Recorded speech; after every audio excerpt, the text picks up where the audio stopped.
नमस्कार दोस्तों, आप सभी का स्वागत है कहानी अनुराग में। अभी तक आपने हमारा चैनल सब्सक्राइब नहीं किया हो तो चैनल को सब्सक्राइब कर कहानी अनुराग को प्यार दें। कहानियाँ हमारे समाज का हिस्सा होती हैं। कुछ कहानियाँ हमें सीख देती हैं तो कुछ कहानियाँ हमें रुला देती हैं। तो आइए बिना देरी किए हुए आज की कहानी की शुरुआत करते हैं। बहुत समय पहले की बात है। एक शहर में देव नाम का एक लड़का था। उसके पिताजी एक फैक्ट्री चलाते थे जिसमें बहुत से मजदूर काम करते थे। घर अच्छा खासा बना हुआ था। भगवान की दया से किसी भी चीज़ की कोई कमी नहीं थी। देव में फिजूल खर्ची की एक बुरी आदत थी। वो अक्सर पिताजी से पैसे मांगा करता था और उसे खाने पीने या सिनेमा देखने में खर्च कर देता था। उसको घूमने का बड़ा शौक था। एक दिन देव कमरे में आराम से सो रहा था। तभी पिताजी ने देव को बुलाया और बोले, देखो बेटा, अब तुम बड़े हो गए हो। घर की जिम्मेदारियों को समझो। कुछ काम धंधे में अपना मन लगाओ। कल को तुम्हारी शादी भी करनी है। जो तुम रोज रोज मुझसे पैसे मांगते रहते हो और इधर उधर घूमने में खर्च कर देते हो, ये अच्छी बात नहीं है। गलत लोगों के साथ दोस्ती छोड़ दो। वो तुम्हें नहीं, तुम्हारे पैसों की वजह से तुम्हारे आगे पीछे घूमते हैं। देव ने बोला, क्या पिताजी? सुबह सुबह प्रवचन देना शुरू कर दिया।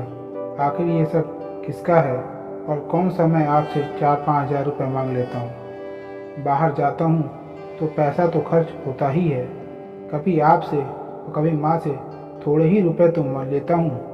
पिताजी, आपने सुबह सुबह मेरा सारा दिमाग खराब कर दिया। जितना मैं आपसे लेता हूँ उतना तो मैं कभी भी कमा के दे सकता हूँ। अब पिताजी को गुस्सा आ जाता है। वो समझ चुके थे कि डांटने फटकारने से कोई बात नहीं बनेगी। पिता ने मन ही मन सोचा, इसे पैसों की कीमत समझानी पड़ेगी।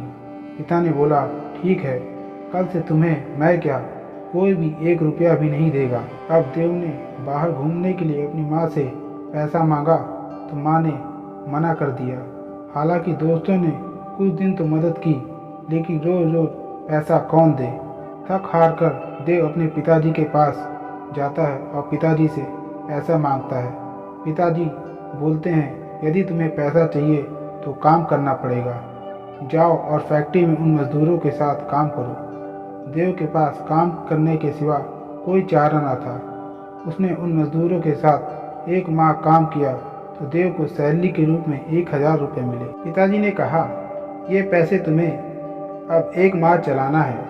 अगर तुमने इससे पहले खर्च कर दिया तो मैं तुम्हें 1 रुपया भी नहीं दूंगा। देव ने कहा, पिताजी ये बहुत कम है। पिताजी ने कोई उत्तर नहीं दिया। देव फैक्ट्री से घर की तरफ निकल पड़ा। रास्ते में उसे भूख लगी तो वह एक अच्छे से रेस्टोरेंट में खाना खाने चला जाता है। खाना खाने के बाद जब बिल आता है तो देव का सिर चकरा जाता है। बिल 320 रुपये का था। उसने मन ही मन सोचा, ये तो मेरी 10 दिन की मेहनत की कमाई है और अभी तक पूरा 1 महीना बचा हुआ है। अब देव जैसे ही घर पहुंचता है तभी उसके कुछ दोस्त घर आ जाते हैं और देव से बाहर घूमने और फिल्म देखने की बात कहते हैं। देव जाने से मना कर देता है क्योंकि अब उसके पास ज़्यादा पैसे नहीं बचे थे और उसे पूरा 1 माह उन पैसों को और चलाना था।